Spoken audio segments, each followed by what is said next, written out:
The top performing assets of 2020. So silver took the lead. It drew down 34% at one point and went up 127.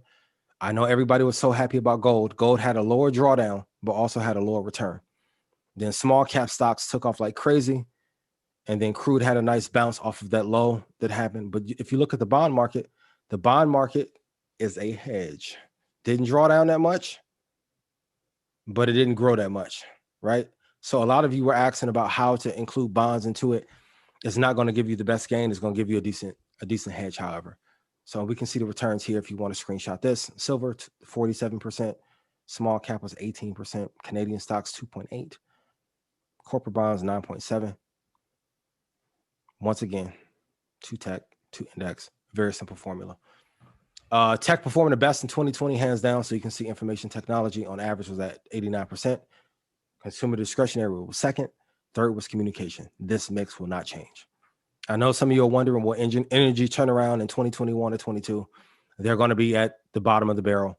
Financials may bump up this year, more so probably in 2023 if interest rates go up. But until then, tech will be the dominant leader. Now let's look at currencies.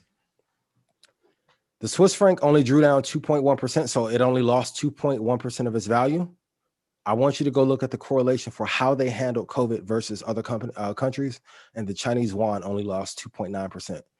So the Australian dollar lost more, 21.5, and it rebounded well, but we want to put our money into things that have lowest drawdown. Big gains are great, but not everyone is able to sit through a drawdown of 50% or 45%. The first thing you need to look at any asset is what's the highest drawdown over a 10-year period that asset has. That will tell you how much safety you have in it. The biggest winners of 2020, Novavax. I don't think it will be that great this year, but it had a hell of a run. Tesla, of course. Tesla's going to be to the moon. Moderna, solid. Zoom, of course. Bitcoin, I know Rashad is happy because he didn't sell all his coins. And there was a bunch of IPOs, and I think that the SPAC thing is done, even though there's maybe 1 or 2 companies that have done a decent job with them. And the biggest losers, Carnival. I hope they're able to rebound, because if not, there's a lot of people that are going to lose their jobs and never be able to recover. Energy stocks, Air Canada, crude, and then the FTSE 100. So a lot of you are looking for international exposure.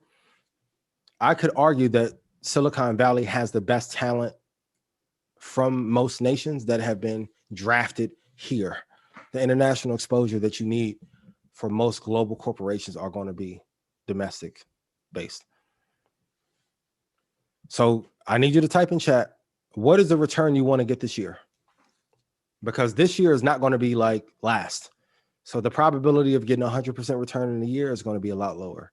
I want you to set the baseline for what you want to get in terms of return and be happy with that, and anything above that is extra. For those of you who started last year, I'm sorry, you're not going to get 60% on accident this year. You'll be able to squeeze out 25.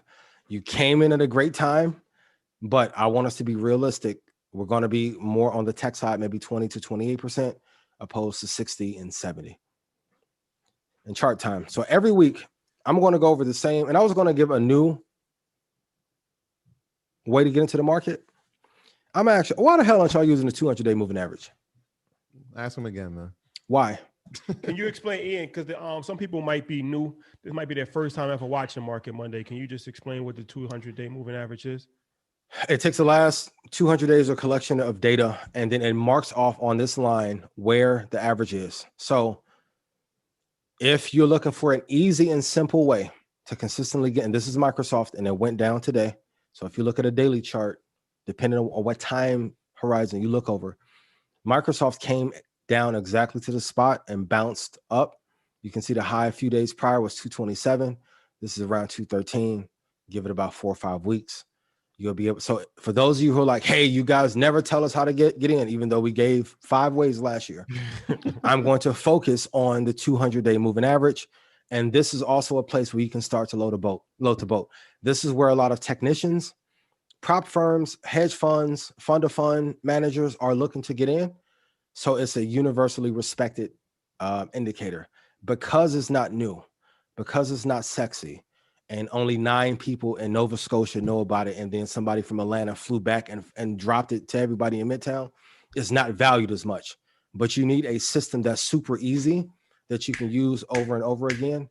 And it's an easy way to buy. So when we drop down to and this is only for quality companies, only for quality. So if you find some piece of, hey, it doesn't apply to that because it's going to burn through the 200. But a good company is going to come down around this area, maybe float a little bit lower, and 3 or 4 weeks start to go up. This is the perfect investment plan for 2021. Write this down. And I can hear y'all on YouTube on a replay. 4 long-term positions for the year. I'm going to be real. I've talked to at least 600 or 700 people that missed out on some great companies because they were switching company. Oh, I like Tesla, but I'm going to get out of it and I'm going to get in NIO.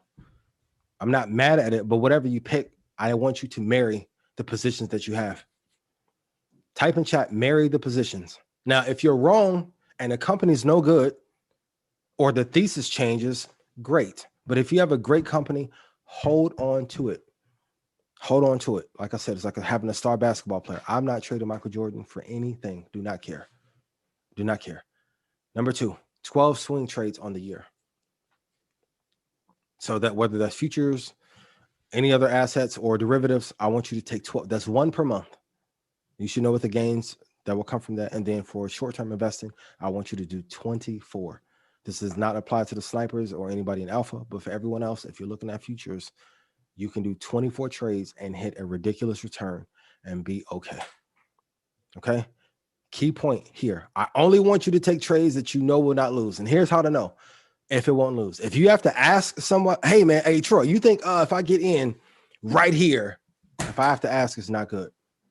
Your intuition is already telling you. And then also when you take a Saturday and go through the entire market, map out where you want to get in, those same buy zones on a macro level, once you pare down to your intraday time frames, they're going to line up and you're going to have a chance to take a trade there as well and be okay. These are the top 10 lessons to improve your performance with trading.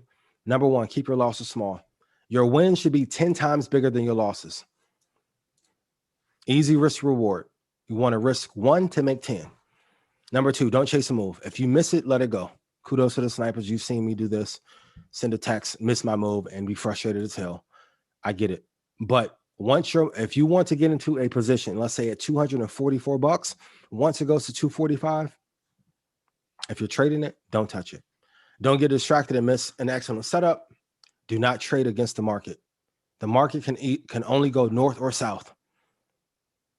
Even with range bound, people are like, oh, but we're ranging and we're consolidating. Man, the move is either slowed down because it's going to explode to the upside or downside. That's why everybody, oh man, Apple slowed down. Okay. And then we saw it took off like crazy. There is buildup.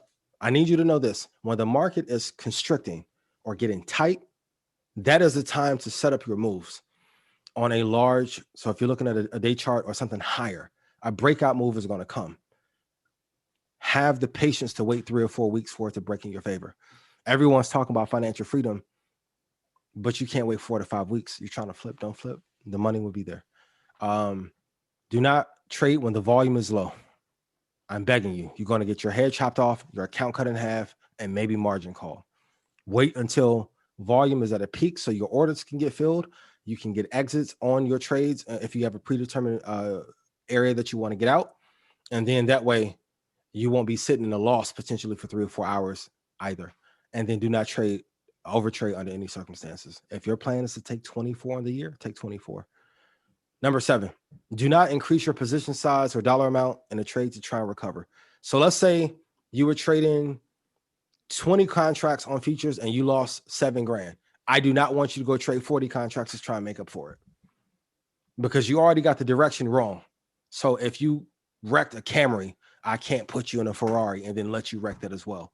Come back, trade the same size. And if you're doing a 1 to 10 risk to reward ratio, you don't need that many trades to recover the loss and be back in profit. Number 8, this is key. Do not micromanage your trades. Let them run once you secure profit. So if you get in the trade and let's say you're up 10% and you lock in 2%, let it run. If your target is 40%, let it go there. A lot of you are self-sabotaging and we all do it. And it takes time to get over it. But a lot of people are self-sabotaging and cutting off winners when you could have let certain stocks or trades run up 30, 40, 50, 80% last year, and you cut them off at 10%. Know what your exit is before you enter the trade. Number 9, do not trade if you're in a bad mood. If you got into an argument with your kids and you make them breakfast and they spill juicy juice all over your keyboard, don't trade that day. I'm telling you, you got into a fight with your significant other, don't do it. And number 10, this is the most important. Do not trade unless you know what your statistical edge is in the market. You should know your win percentage, your profit factor, the best time to trade, and the best asset that you trade. Once again, your win percentage, your profit factor, the asset that you trade the best, and what time of day you trade best. This isn't off emotion. This has to be hard data. And that's it.